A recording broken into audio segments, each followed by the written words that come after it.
Boa noite, pessoal, tudo bem? Espero que sim. Então, hoje nós temos mais 2 aulas, né, da nossa disciplina de Comunicação e Educação em Segurança do Trabalho. Vou trabalhar com vocês hoje o restante do conteúdo que eu iniciei na semana passada. Semana passada nós falamos sobre os elementos da comunicação, falamos sobre a finalidade e os objetivos que cada texto tem, e hoje nós vamos abordar o tema funções da linguagem, tá? Então, na semana passada, deu tempo de falar um pouquinho sobre a função emotiva, lembrando que as funções da linguagem, elas estão presentes dentro dos textos que nós lemos, tá? Todo texto tem em si uma função específica. E nós temos 6 funções que estão dentro dessas funções da linguagem. Nós temos a função emotiva, a função conativa ou apelativa, função fática, função metalinguística, função poética e função referencial. Deixa eu tirar daqui. Desculpa.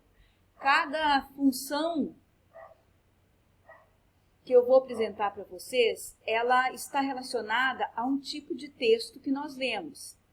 Pode ser uma crônica, pode ser um artigo de opinião, um poema, um texto subjetivo, enfim. E para você poder encontrar essa função dentro do texto, você precisa reconhecer algumas características que essas funções apresentam. Então, eu sempre indico ou sempre oriento você relacionar a função da linguagem, ou seja, o nome da função da linguagem, com uma característica. Dessa forma, fica mais fácil de relacionar e lembrar das funções quando você está fazendo os concursos, tá? Lembrando que esse conteúdo é muito cobrado, todos os concursos públicos, concurso do Correio, concurso da Sanepar, concurso da Copel, Enem, todos esses concursos, esse conteúdo é abordado por quê? Porque ele é muito importante, tá bom? Então, vamos lá. A função emotiva, vocês escrevam aí no caderninho. Função emotiva, característica, primeira pessoa do singular. Primeira pessoa do singular, para quem não lembra, é eu. Tá? Então, todos os textos em que aparecer a primeira pessoa, eu, os textos que estiverem escritos com o uso ou usando a primeira pessoa, nós teremos a função emotiva, tá bom? Então, nós temos aqui também, como característica, a função emotiva é centralizada no emissor, revela sua opinião, sua emoção. Então, quem é o emissor? É quem está escrevendo, quem está falando, tá? Prevalece o uso da primeira pessoa do singular, tem muitas interjeições e exclamações. Por quê? Porque são textos subjetivos. É a linguagem das biografias, das memórias, das poesias líricas e cartas de amor. Então, eu tenho um exemplo aqui, mais à frente também tem outro exemplo, tá? Estou tendo agora uma vertigem. Quem estou? Eu estou tendo, tá? Então, o verbo nos conta que aqui tem a primeira pessoa do singular. Tenho um pouco de medo. Quem tem medo? Eu tenho medo. Então, se confirma o que a professora disse, função emotiva, primeira pessoa. Aqui nós temos outro exemplo, e aí nós já vamos para a função da linguagem referencial ou denotativa. O que é denotativo mesmo? Denotativo é o sentido original da palavra, é o sentido verdadeiro da palavra, tá? Centralizada no referente, quando o emissor procura oferecer informações da realidade. Então, qualquer texto que trouxer para vocês informações, tá? Que trouxer para vocês ou para nós, né? Conhecimento, dentro desse texto haverá a função da linguagem referencial ou denotativa. Por quê? Porque visa transmitir conhecimento, visa transmitir informações para o leitor. Então, eu tenho aqui, centralizada no referente, quando o emissor procura oferecer informações da realidade. Ela é objetiva e é o tipo de linguagem. É uma linguagem objetiva, uma linguagem direta, denotativa, ou seja, clara, e prevalece a terceira pessoa do singular. Primeira pessoa do singular, eu. Segunda pessoa do singular, tu. Terceira pessoa do singular, ele ou ela. Tá? Então, todos os textos que aparecerem com o uso da terceira pessoa do singular, função referencial. Aqui, nós temos exemplos dos gêneros textuais que apresentam essa função. São as notícias de jornal, livros científicos, descrições de fatos. Uma apostila, por exemplo, que está cheia de conhecimento, função referencial, tá bom? Então, eu tenho aqui, ó, em 1965, Londres foi assolada pela peste negra, peste bubônica, que dizimou grande parte da sua população, provocando a quase total paralisação da cidade e acarretando o fechamento de repartições públicas. Tá? Então, aqui nós temos um exemplo de função referencial, um texto que nos traz informações. Aqui nós temos outro exemplo, eu gosto muito desse exemplo, né? Cuidado, pode haver um bicho morando no seu nariz. É verdade que o cravo da pele é um animal? Então, esse texto ele vai falar sobre o cravo da pele, vai falar o que acontece, vai explicar os processos, né? Nós temos aqui um texto escrito em prosa, depois nós temos aqui um infográfico que mostra, né, com texto não verbal e texto verbal, o processo que o cravo, né, desenvolve dentro da nossa pele. Então, esse é o exemplo de um texto referencial, de um texto que traz a função referencial. Professora, são quantas funções mesmo? São 6 funções. E essas funções, só aparece uma dentro de um texto? Não. Dentro de um texto, podem se mesclar aí 3, 4 funções. Só que é importantíssimo você conhecer as características da função para você poder associar com o texto lido e aí poder identificar a função referencial ou a outra função que o texto vai apresentar, tá bom? Aqui tem mais um exemplo. Eu estou indo rapidinho porque esse programa ele grava apenas 15 minutos. Então, tem que ser sempre rapidinho, tá bom? A função apelativa ou conativa.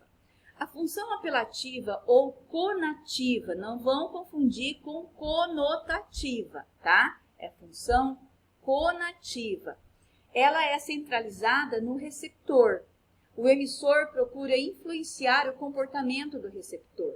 Então, todos os textos que trazem anúncios publicitários, ou seja, propagandas, vocês vão encontrar a função apelativa. Por quê? Nós temos uma característica muito grande que são os verbos no imperativo, tá? Verbos no imperativo são verbos que que nós utilizamos como se fosse ordem, né? Então, você fala assim, as mães adoram usar o verbo imperativo. Saia do celular, o imperativo. Saia do celular, vá tomar banho, lava a louça para mim, sai do banheiro logo. Então, quando nós usamos verbos com sentido de ordem, são os verbos no imperativo. E também, usada nos discursos, sermões, propagandas que se dirigem diretamente ao consumidor, discursos políticos. Você vai entender que você precisa votar em mim porque vou investir na educação, nananã. Enfim, tá? Apresentou verbos no imperativo, função apelativa ou conativa. Aqui nós temos o exemplo, né? Meu estimado povo, que as bênçãos de Deus, nosso Senhor, todo onipotente, desçam sobre vocês. Aqui nós temos o exemplo, né, de uma propaganda da Coca-Cola, né, um anúncio publicitário, também em função apelativa. A Coca-Cola, ela não diz assim para você, olha, se der, você toma Coca-Cola. Não, ela fala como? Beba Coca-Cola. Verbo no imperativo, tá? Viva o lado bom da música. Viva Coca-Cola. Então, verbos dando ordem aí, ok? Função apelativa. Aqui nós temos outro, ó. Se liga. Você é jovem, mas não é indestrutível. Se dirigir, não beba. E vê se usa o cinto. Usa o cinto, tá? Capitão, cara no poste. Agora nós temos a função fática. Essa função é bem fácil, tá? Ela visa manter o canal de comunicação. Os professores usam a função fática o tempo todo. Por quê? Porque nós estamos o tempo todo querendo que os alunos prestem atenção em nós. Nós queremos manter o contato. Então, você... Ô, ei, olha para mim aqui. Ô, faz favor. Ei. Ô, aqui, ó. Aí você pega o giz e tal, joga. E a pessoa, né, se está distraída, volta e presta atenção. Então, a característica dessa função é manter o canal de contato, tá? Manter o contato com o interlocutor. Aqui nós temos, alô, Pedro, tô passando aí para te pegar, ok? Tá me ouvindo? Então, esse tá me ouvindo, esse ok, alô, é para ver se está mantendo contato. Exemplo é quando nós estamos no WhatsApp conversando com alguém, né, pelo WhatsApp, e você manda, oi, você tá aí? Me responde. Então, isso é exemplo de função fática. Função para poder manter o canal de contato com o interlocutor. Olha, já estamos com 12. Aqui nós temos o exemplo, não vai dar tempo. Beto, você está me ouvindo? Olha, exemplo de função fática. Beto, plim, plim. Ah, o que é? Então aqui exemplo de função fática. Aqui está confirmando o que a prof disse, a explicação. Função poética. Tem que tomar muito cuidado para não confundir a função poética com a função emotiva. A função poética tem musicalidade. A função poética, ela tem um trabalho elaborado com as palavras, tem rimas, tá? E olha aqui, por exemplo. Moça do corpo dourado, do sol de Ipanema, o seu balançado é mais que um poema. Então, parece, balançado parece que vem na música, esse andado dessa moça lá em Ipanema, tá? Então, a função poética, ela está presente em textos poéticos, mas que tenha o trabalho com as palavras. E depois nós temos a função metalinguística, que é a sexta função. A função metalinguística, ela é centralizada no código, tá? E é uma língua falando dela mesma. Por exemplo, o dicionário. O dicionário, ele é exemplo claro da função metalinguística, porque é a língua portuguesa explicando o significado de uma palavra em língua portuguesa, tá? Olha o exemplo aqui desse verbete, né? Protuberância, substantivo feminino, do latim, protuberantia, de protubelare, que é verbo, né? Então, se você assiste um filme que está falando sobre a história do cinema, função metalinguística. Pessoal, eu vou ter que terminar esse vídeo, tá? Porque já vai acabar aqui os meus minutinhos. Um beijo no coração. Vou postar uma atividade para vocês, tá? Fiquem com Deus. Tchau, tchau.